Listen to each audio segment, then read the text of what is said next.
జై శ్రీరామ్. ఈరోజు మనందరం మరొకసారి కలుసుకున్నందుకు నాకు చాలా సంతోషంగా ఉంది. ఇవాళ రోజున మన పిల్లలందరూ ఉద్యోగరీత్యా కానీ వ్యాపార రీత్యా కానీ వివిధ ప్రదేశాలకు వెళ్ళిపోయి అక్కడే సెటిల్ అవుతూ ఉన్నారు. ఇక్కడ మనం ఒంటరిగా ఉంటున్నాము అన్న ఆలోచనతో చాలామంది మేము ఒంటరిగా ఉంటున్నాం అని ఆలోచిస్తున్నారు. నిన్న నేను తెనాల్లో ఉన్నటువంటి శ్రీ మురళి గారు విజయలక్ష్మి గారి దంపతుల్ని అనుకోకుండా కలవటం జరిగింది. వారు తెనాల్లో ఒక పాత రామాలయాన్ని పునర్నిర్మించారు.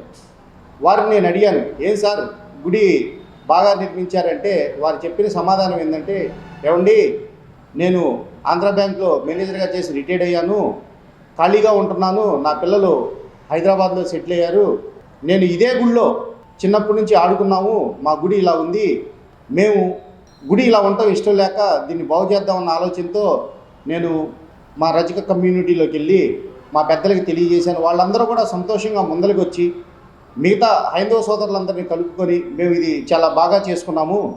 అలానే దీనికి ఒక కళ్యాణ మండపం కూడా ఏర్పాటు చేసి ఇవాళ రోజున హిందూ వివాహాలు చాలా కాస్ట్లీగా తయారైనాయండి, అందరూ కూడా అంత డబ్బు పెట్టలేరు, మా రామాలయం తరపున మేము ఏదైనా చిన్న కళ్యాణ మండపం కట్టించి అందరికీ అతి తక్కువ దీంతో కనుక మనం కళ్యాణ మండపానికి ఇక్కడ ఏర్పాటు చేసినట్టయితే ఆ అద్దెతో స్వామివారికి కైంకర్యాలు జరుగుతాయండి. ఇలాంటి దేవాలయాలు మన ఆంధ్రప్రదేశ్లో చాలా ఉన్నాయి, వాటిని కూడా ఇలా ఏదో ఒక మార్గం మనం ఆలోచించగలిగితే చాలా బాగుంటుంది అని చెప్పి నాకు తెలియజేశారు. కానీ ఇక్కడ మనం ఆలోచించాల్సిన విషయం ఏంటంటే, వారికి ఆలోచన ఎలా వచ్చింది?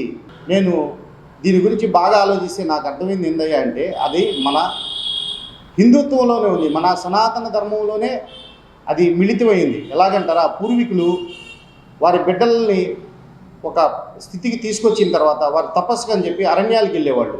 కానీ ఇవాళ రోజు మనకు ఆ పరిస్థితి లేదు. మనం చక్కగా మన దగ్గరలో ఉన్న దేవాలయాలకు వెళ్ళి సేవ చేయొచ్చు, ఇంట్లో కూర్చొని సోషల్ మీడియాలో సనాతన ధర్మానికి సంబంధించిన వీడియోలు తీసి మనం పోస్ట్ చేయొచ్చు. రెండు, మనం వెళ్ళే ప్రతి దేవాలయంలో కూడా అందరికీ ఒక గ్రూప్ ఉంది, ఆ గ్రూప్లో మనం యాడ్ అయ్యి మంచి మంచి విషయాలు తెలియజేస్తూ మనం ఈ రకంగా కూడా మన సనాతన ధర్మాన్ని ముందుకు తీసుకెళ్ళవచ్చు. జై శ్రీరామ్.